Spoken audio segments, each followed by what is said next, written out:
പ്രിയമുള്ളവരെ, ഇന്നത്തെ നമ്മുടെ ചിന്തയ്ക്കായി നാം എടുത്തിട്ടുള്ള വിഷയം, ഒരു പുരുഷന് ഒരു ഭാര്യ മതി എന്ന വിശ്വാസം ക്രിസ്ത്യാനികളെ വംശീയ നാശത്തിലേക്ക് കൊണ്ടുപോയിക്കൊണ്ടിരിക്കുകയാണ്. ഒരു പുരുഷന് ഒരു ഭാര്യ മതി എന്നുള്ള ആ വിശ്വാസം ക്രൈസ്തവരെ വംശീയ നാശത്തിലേക്ക് കൊണ്ടുപോയിക്കൊണ്ടിരിക്കുന്നു. ഉൽപ്പത്തി പുസ്തകം 2-ാം അധ്യായം 24-ാം വാക്യത്തിൽ ഇപ്രകാരം പറയുന്നു: പുരുഷൻ അപ്പനെയും അമ്മയെയും വിട്ടുപിരിഞ്ഞ് ഭാര്യയോട് പറ്റിച്ചേരും, അവർ ഏക ദേഹമായി തീരും.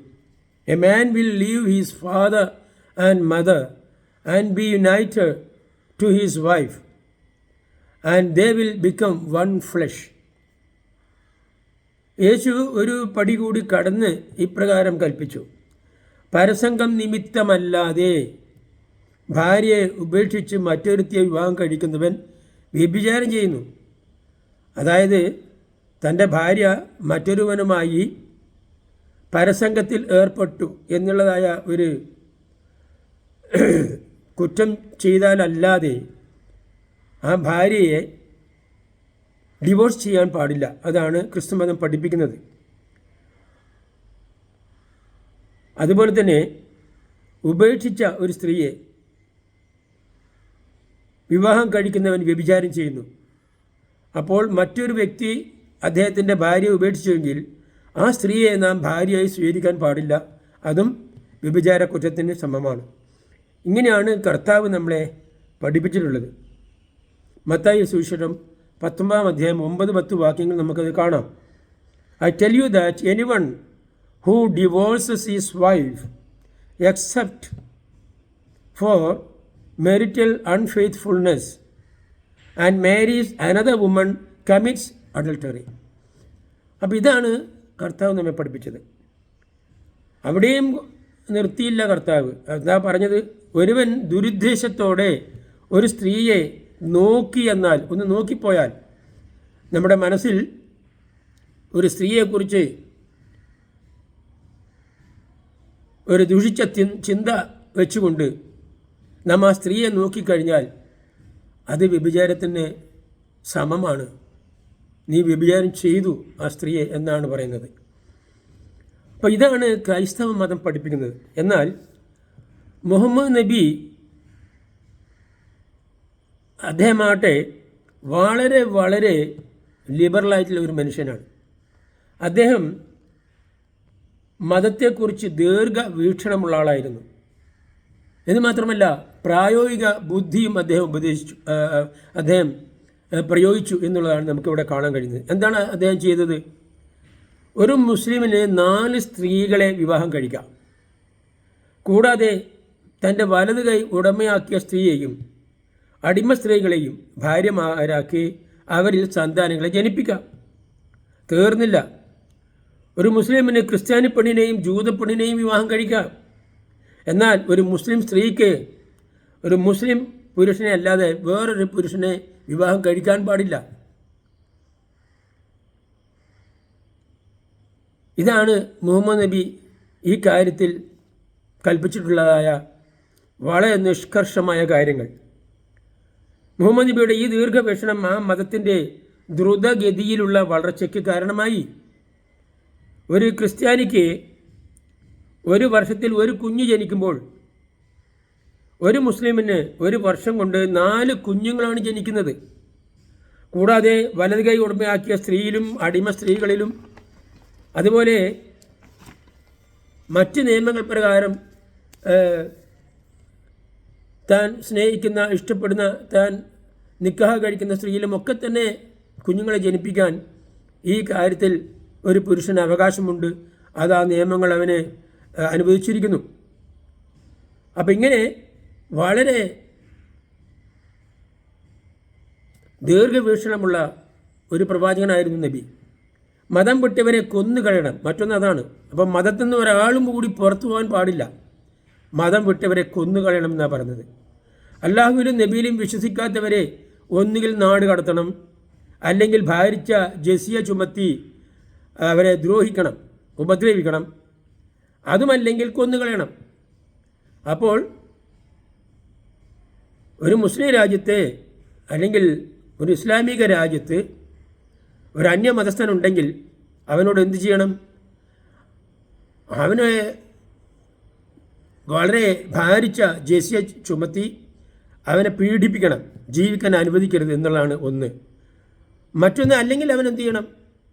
അവൻ ഇസ്ലാം മതം സ്വീകരിക്കണം, അല്ലെങ്കിലോ അവനെ കൊന്നുകളയണം, അല്ലെങ്കിൽ നാട് കടത്തണം. ഇതാണ് ആ നിയമങ്ങളൊക്കെ. അങ്ങനെ ലോകം മുഴുവൻ അള്ളാഹുവിനാകുന്നത് വരെ യുദ്ധം ചെയ്യണം.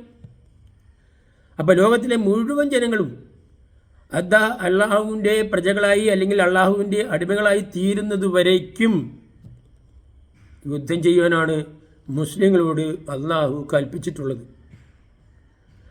ഇസ്ലാം മതത്തിന് വെല്ലുവിളിയായ ജൂതനെയും ക്രിസ്ത്യാനിയെയും പെരടിക്ക് വെട്ടിക്കൊല്ലണം, അവനെ വെച്ചേക്കരുത്. അങ്ങനെ അല്പം കാലം കൊണ്ട് മക്കയും മദീനയും ഈജിപ്തിൻ്റെ പല ഭാഗങ്ങളും എല്ലാം ഇസ്ലാമിക സ്റ്റേറ്റായി മാറിക്കഴിഞ്ഞു എന്നുള്ളതാണ് നമുക്ക് കാണാൻ കഴിയുന്നത്. ഓട്ടോമാൻ ഭരണകാലത്ത് ഒരു തേർവാഴ്ച തന്നെ അദ്ദേഹം നടത്തി. ജെറുസലേമും അയൽ രാജ്യങ്ങളും അവർ കീഴടക്കി. യൂതന്മാരെ, ക്രിസ്ത്യാനികളെയും ഒട്ടുമുക്കാൽ ജനങ്ങളെയും കൊന്നൊടുക്കി. അല്ലാത്തവർ ഭയന്ന് നാടുവിട്ടോടി. കൂടാതെ ജർമ്മനി, ഫ്രാൻസ്, റഷ്യ, UK തുടങ്ങിയ എല്ലാ രാജ്യങ്ങളിലും അവർ കുടിയേറി പാർത്തു. അഭയാർത്ഥികളായും മറ്റ് പല വിധേനയും അവർ കടന്നു ചെന്ന് ആ രാജ്യങ്ങളിലൊക്കെ തന്നെ ചേക്കേറി. ഇന്ന് യൂറോപ്യൻ രാജ്യങ്ങൾക്ക് ഇന്ന് മുസ്ലിങ്ങൾ ഭയമാണ്, ഭീഷണിയാണ്. അതുകൊണ്ട് തന്നെ അവരെന്താ ചെയ്യുന്നത്? ഇന്ന് അവർ മുറവിളി കൂട്ടാണ്. ഞങ്ങൾ ജനസംഖ്യയിൽ ഞങ്ങൾ ഇന്ന് നിങ്ങളോടൊപ്പം നിൽക്കുന്നു, അതുകൊണ്ട് ഞങ്ങളുടെ അവകാശങ്ങൾ ഇന്നതാണ് എന്ന് പറഞ്ഞുകൊണ്ട് UK യിലും ജർമ്മനിയിലും റഷ്യയിലും ഫ്രാൻസിലൊക്കെ തന്നെ അവർ തെരുവ് യുദ്ധം നടത്തിക്കൊണ്ടിരിക്കുകയാണെന്ന് നാം അതിന്ന് ദൈനംദിനം സോഷ്യൽ മീഡിയയിൽ നാം കാണുന്ന സംഭവമാണ്. അതുകൊണ്ട് ഞാൻ അതിലേക്ക് കടക്കുന്നില്ല. അപ്പോൾ ഇവിടെ എന്താണ് സംഭവിച്ചത്? അപ്പോൾ ആ രാജ്യങ്ങളിൽ അഭയാർത്ഥികൾ ആണെങ്കിലും യൂറോപ്യൻ സംസ്കാരത്തെ അവർ സ്വീകരിച്ചില്ല. യൂറോപ്യൻ സംസ്കാരത്തെ അവർ അവഗണിച്ചുകൊണ്ട് അവർ സ്വന്തം മതത്തിൽ അവർ ഊന്നി നിന്നുകൊണ്ട്, ശക്തമായി നിന്നുകൊണ്ട്, വിശ്വസിച്ചുകൊണ്ട് അവർ മുന്നോട്ട് പോയി എന്നുള്ളതാണ് ഇതിന് കാരണം.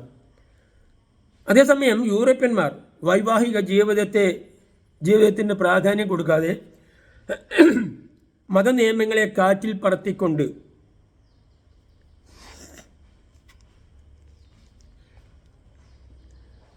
ലിവിങ് ടുഗദറായും മേരി ഫോർ ഈച്ചായും ഡേറ്റിങ്ങും അങ്ങനെ പലതും അവർ കണ്ടുപിടിച്ച് അങ്ങനെ അവർ സുഖിക്കാൻ തുടങ്ങി. എന്ന് പറഞ്ഞാൽ ഒരു ഉത്തരവാദിത്വമില്ലാത്ത ഒരു ജീവിതം, അങ്ങനെ അവരിന്ന് ജീവിച്ചു വരികയാണ്. ന്യൂ ജനറേഷൻ അവർക്ക് ഒരു പ്രശ്നമേ അല്ല, അതിനുവേണ്ടിയുള്ള പ്രാധാന്യം അവർ നൽകിയിട്ടുമില്ല. മനുഷ്യക്കുഞ്ഞിനേക്കാൾ പട്ടിക്കുട്ടികളെയും പൂച്ചക്കുട്ടികളെയുമാണ് അവർ സ്നേഹിച്ചു വരുന്നത്. ഇന്നിപ്പോൾ യൂറോപ്യൻ രാജ്യങ്ങളിൽ മിക്കതും ഓൾഡ് ഏജ് ഹോമായി മാറിക്കഴിഞ്ഞു, വൃദ്ധന്മാരുടെ സദനങ്ങളായി മാറിക്കഴിഞ്ഞു. യുവാക്കളെക്കാൾ കൂടുതൽ വൃദ്ധജനങ്ങൾ ആണെന്ന് നമുക്ക് കാണാൻ കഴിയുക. നാടിൻ്റെ അഭിവൃദ്ധിക്ക് വേണ്ടിയും ജീവസന്ധാരണത്തിന് വേണ്ടിയും ജോലി ചെയ്യുവാൻ മൂന്നാംകിട രാജ്യങ്ങളിൽ നിന്നും ആളുകളെ ക്ഷണിച്ചു വരുത്താണെന്ന് ഈ രാജ്യങ്ങളൊക്കെ ചെയ്യുന്നത്. അങ്ങനെ യൂറോപ്യന്മാരുടെ സൂര്യൻ അസ്തമിക്കാത്ത പ്രഭാവവും മഹത്വവും ഒരു കടങ്കഥയായി ഇന്ന് മാറിയിരിക്കുകയാണ്. മിക്ക യൂറോപ്യൻ രാജ്യങ്ങളിലും ഇന്ന് മുസ്ലിം ഭൂരിപക്ഷ രാജ്യമായി മാറിക്കൊണ്ടിരിക്കുന്നു. 10 വർഷത്തിനുള്ളിൽ France, Italy, UK, Germany, Australia തുടങ്ങിയ രാജ്യങ്ങൾ ഇസ്ലാമിക് സ്റ്റേറ്റായി മാറുമെന്നുള്ളതിന് സംശയമൊന്നും വേണ്ട. ഒരു അതിശയോക്തി ഈ കാര്യത്തിലില്ല. കാരണം അവർ ജനാധിപത്യ രാജ്യത്തിൽ ജനങ്ങൾക്കാണ് കൂടുതൽ അധികാരം. അപ്പോൾ ജനങ്ങൾ വർദ്ധിക്കുമ്പോൾ അവരുടെ വോട്ടാണ് കൂടുതൽ ഉണ്ടാകുക. ആരാണോ, ഏത് പാർട്ടിയാണോ കൂടുതൽ, ആർക്കാണോ കൂടുതൽ വോട്ട് ലഭിക്കുന്നത്, പിന്തുണ ലഭിക്കുന്നത്. അവരാണല്ലോ ഭരിക്കുക. അപ്പോൾ ആ നിലയ്ക്ക് ഈ പറയുന്ന രാജ്യങ്ങളിലൊക്കെ തന്നെ മുസ്ലിങ്ങൾ ഭരിക്കുമെന്ന കാര്യത്തിൽ സംശയമൊന്നുമില്ല. കേരളത്തിൻ്റെ സ്ഥിതി മറിച്ചല്ല. നാം രണ്ട് നമുക്ക് രണ്ട് എന്ന മുദ്രാവാക്യം ഹിന്ദുവിനെയും ക്രൈസ്തവനെയും ഹഠാത് ആകർഷിച്ചു എന്ന് പറയാതിരിക്കാൻ വയ്യ. കുടുംബാസൂത്രണത്തിനായി ആശുപത്രികളിലും പ്രത്യേക ക്യാമ്പുകളിലും അവരുടെ നീണ്ട ക്യൂ നമുക്ക് കാണാൻ ഒരു കാലത്ത് കഴിഞ്ഞിരുന്നു. എന്നാൽ മുസ്ലിങ്ങൾക്ക് ജനകീയ ആസൂത്രണം എന്നത് കുട്ടികളെ വെട്ടിക്കുറയ്ക്കാനല്ല, ഉൽപാദനക്ഷമത വർദ്ധിപ്പിക്കാനാണ് അവരെ പ്രേരിപ്പിച്ചത്. ഇന്ത്യയിലെ ജനസംഖ്യയിൽ 2ാം സ്ഥാനത്ത് നിൽക്കുന്ന അവർ ഇന്ന് കേരളത്തിലും 2ാം സ്ഥാനത്താണ്. കേരളം 2ആയി വിഭജിച്ച് മലബാർ സംസ്ഥാനം രൂപീകരിക്കണം എന്ന ഒരു ആവശ്യം പോലും ഇന്ന് ഉയർന്നു വന്നിട്ടുണ്ട്. അങ്ങനെ സംഭവിച്ചാൽ ഉറപ്പായിട്ടും മലബാർ ഒരു ഇസ്ലാമിക് സ്റ്റേറ്റായി മാറുന്നതിൽ സംശയമൊന്നുമില്ല. അതവർക്കറിയാം. അതുകൊണ്ടാണ് അവർ ആവശ്യപ്പെടുന്നത്. ഇന്ന് കേരളത്തിലെ ജനസംഖ്യ പരിശോധിക്കുകയാണെങ്കിൽ ഹിന്ദുക്കൾ 54.7%, മുസ്ലിങ്ങൾ 26.70%, ബുദ്ധമതം 0.001%, സിഖ് 0.01%. ഇങ്ങനെയാണ് ഈ കേരളത്തിലെ ജനങ്ങൾ ഇന്നുള്ളത്. ക്രൈസ്തവരിൽ 18.5% എന്ന് പറയുന്നതിൽ അവരുടെ മക്കൾ മുഴുവൻ ഇന്ന് വിദേശ രാജ്യങ്ങളിൽ ജോലി ചെയ്യുകയാണ്. കുടുംബമായിട്ട് അവരവിടെ ചേക്കേറിക്കഴിഞ്ഞു. അവിടെ അവർ ജോലി ചെയ്യുന്നു. അവിടെ വർഷത്തിലൊരിക്കൽ വന്ന് മാതാപിതാക്കളെ സന്ദർശിച്ച് പോവുകയല്ലാതെ അവർക്ക് ഈ കേരളവുമായി യാതൊരു ബന്ധവുമില്ലാത്തൊരവസ്ഥ ഇന്ന് കേരളത്തിൽ സംജാതമായിക്കൊണ്ടിരിക്കുകയാണ്. ഒട്ടുമിക്കാരും വിദേശങ്ങളിൽ കുടുംബമായിട്ടാണ് അവർ താമസിച്ചു വരുന്നത്. ഈ വൃദ്ധജനങ്ങളാണെങ്കിൽ ഓരോ വർഷവും മരണത്തെ കാത്തു കഴിഞ്ഞുകൊണ്ടിരിക്കുന്ന ആൾക്കാരാണ്. അവരങ്ങനെ മരിച്ച് മരണത്തിന് കീഴടക്കിക്കൊണ്ടിരിക്കുകയാണ്.